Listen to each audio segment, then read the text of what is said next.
Iran ने आखिरकार मान लिया है कि भारत की वजह से उसके कई सैनिकों की जान बच गई है। दरअसल भारत ने ईरान के एक जंगी जहाज IRIS लवान को अमेरिकी हमले से बचा लिया है। हिंद महासागर में फंसे IRIS लवान को भारत ने कोच्चि पोर्ट में अपनी सुरक्षा में रखा हुआ है।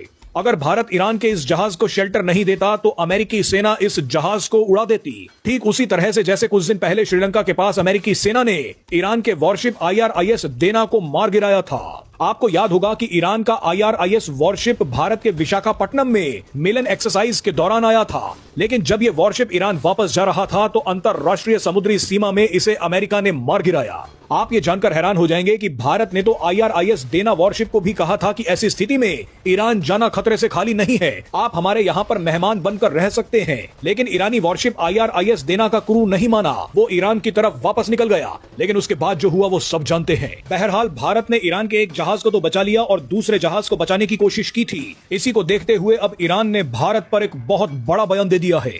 ईरान ने बयान देते हुए कहा है कि जिस तरह से भारत ने IRIS लवान को अपनी सुरक्षा में रखा है, उसके लिए हम दिल से भारत को धन्यवाद कहना चाहते हैं। इस मुश्किल घड़ी में भारत ने जो किया है वो लंबे समय से चली आ रही भारत ईरान दोस्ती का सबसे बड़ा सबूत है। हम भारत सरकार और भारतीय लोगों को उनके कीमती सहयोग के लिए शुक्रिया कहना चाहते हैं।